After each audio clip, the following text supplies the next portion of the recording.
राजसमंद शहर की सबसे पुरानी इमारतों में से एक बालकृष्ण विद्या भवन, जो आप अपने अस्तित्व की लड़ाई लड़ रहा है, अपने निर्माण के सबसे बुरे दौर से गुजर रहा है।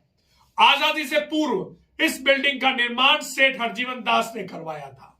हरजीवन दास जो राजसमंद में आए थे और उन्होंने सर्वप्रथम हरजीवन दास धर्मशाला का निर्माण करवाया और इसके सामने उन्होंने बच्चों के पढ़ने के लिए बालकृष्ण विद्या भवन का निर्माण करवाया। ये जमीन द्वारिकाधीश मंदिर की ओर से दी गई और इस बिल्डिंग का निर्माण सेठ हरजीवन दास ने करवाया। लेकिन आज आजादी के बाद की स्थिति और इस बिल्डिंग की दशा देखकर हमें तरस आता है।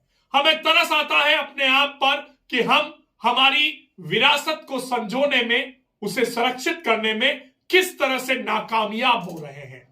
आज यह बिल्डिंग अपनी दुर्दशा पर आंसू बहा रही है, लेकिन इसको सुनने वाला कोई नहीं, इन आंसुओं के दर्द को देखने वाला कोई नहीं।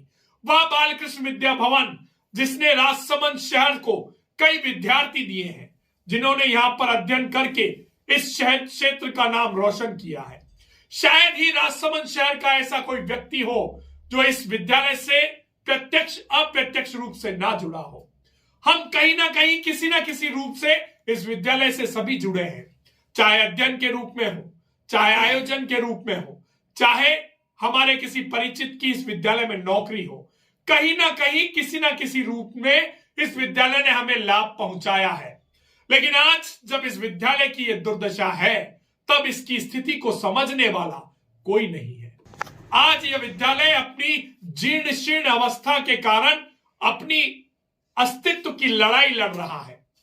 इसके बारे में जानकारी सारे नेताओं को है, इसकी जानकारी सभापति को भी है, इसकी जानकारी विधायक को भी है, इसकी जानकारी सांसद को भी है, इसकी जानकारी प्रशासन को भी है। लेकिन कोई भी मुंह नहीं खोलता।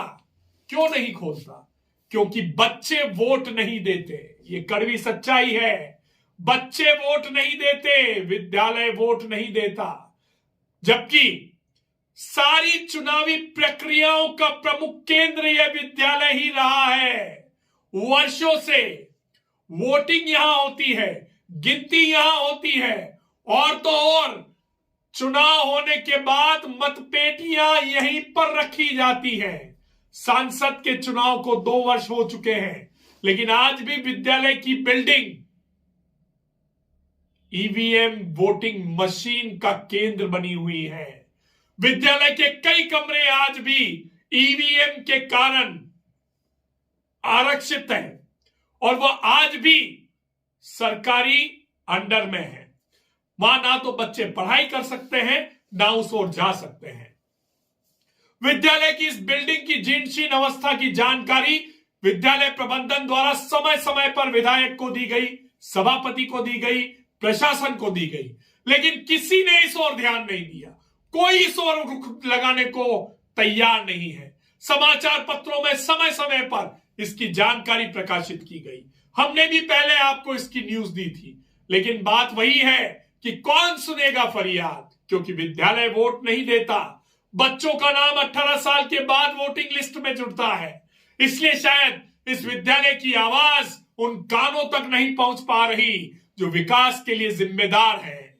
डीएमएफटी फंड से हम सामुदायिक भवन बनाते हैं, डीएमएफटी फंड से हम सड़कें बनाते हैं, लेकिन क्या डीएमएफटी फंड का थोड़ा सा हिस्सा इस विद्यालय के लिए हमें नहीं मिल सकता, जो आज अपने अस्तित्व की लड़ाई लड़ रहा है, जो आज हमसे गुहार कर रहा है कि हमें बचा लो, मुझे इतिहास बनने से बचा लो। मैं राजसमंद की पहचान हूं, मैंने राजसमंद के बच्चों को शिक्षा दी है, मैंने यहाँ के प्रशासन को अपना आंगन दिया है ताकि वो अपने आयोजन यहां कर सके, चुनावी प्रक्रिया को पूरा कर सके। लेकिन कोई भी इस विद्यालय की पुकार को सुनने को तैयार नहीं है। आज वीडीटीवी एक बार फिर से राजसमंद की विधायक से गुहार करता है, राजसमंद के सभापति से गुहार करता है, राजसमंद की सांसद से गुहार करता है, राजसमंद के प्रशासन से गुहार करता है। अरे बचा लो राजसमंद की इस ऐतिहासिक धरोहर को मिटने से। राजसमंद की ये प्रमुख बिल्डिंग, राजसमंद का ये प्रमुख केंद्र जो आपके प्रशासनिक कार्यों के लिए महत्वपूर्ण स्थान रखता है, जो बच्चों की शिक्षा का एक प्रमुख केंद्र है, जहां पर हम कई सारे आयोजन करते हैं और जो राजसमंद की संस्कृति का सच्चा प्रहरी है, आज जब अपने अस्तित्व के इतने बुरे दौर से गुजर रहा है, तो हम सभी की जिम्मेदारी बनती है कि हम कैसे इस विद्यालय को बचाएं, हम कैसे इस बिल्डिंग को टूटने से बचाएं। और मात्र कुछ पैसों की जरूरत है।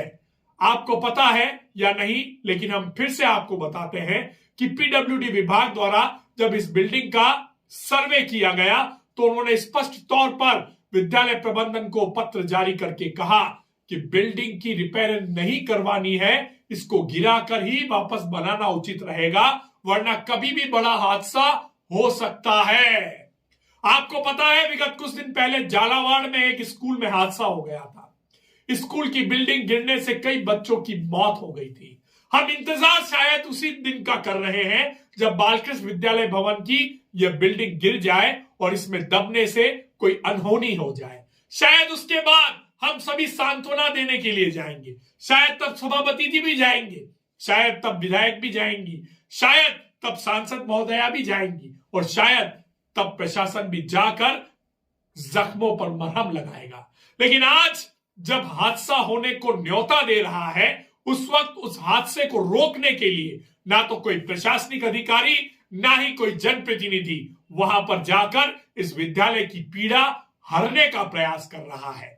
वीडीटीवी आज से यह मुद्दा शुरू कर रहा है, बालकृष्ण विद्यालय बचाओ अभियान। अगर आपको बालकृष्ण विद्यालय भवन से थोड़ी भी सहानुभूति है, अगर आप किसी ना किसी रूप से इस विद्यालय से जुड़े हैं, तो हमारी इस न्यूज को ज्यादा से ज्यादा शेयर कीजिए, उन कानों तक पहुंचाइए जो इस विद्यालय के विकास के लिए उत्तरदायित्व रखते हैं, और इस विद्यालय का विकास कीजिए। इस विद्यालय की बिल्डिंग को टूटने से बचाइए, इसे खंडित होने से बचाइए, इसे जर्जर होने से बचाइए, तभी हम राजसमंद के सच्चे सिपाही कहलाएंगे।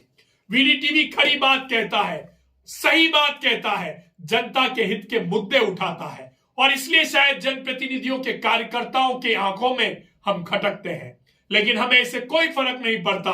हम इस तरह की खबरें, आपसे जुड़े मुद्दे उठाते रहेंगे और राजसमंद के विकास में हमारी किंचित मात्र थोड़ी सी भी भूमिका अगर निकल कर आती है तो हम इसे निभाते रहेंगे। अगर आपको हमारी ये न्यूज पसंद आई है तो इसे ज्यादा से ज्यादा शेयर कीजिए, हमारे चैनल को लाइक कीजिए और सब्सक्राइब कीजिए।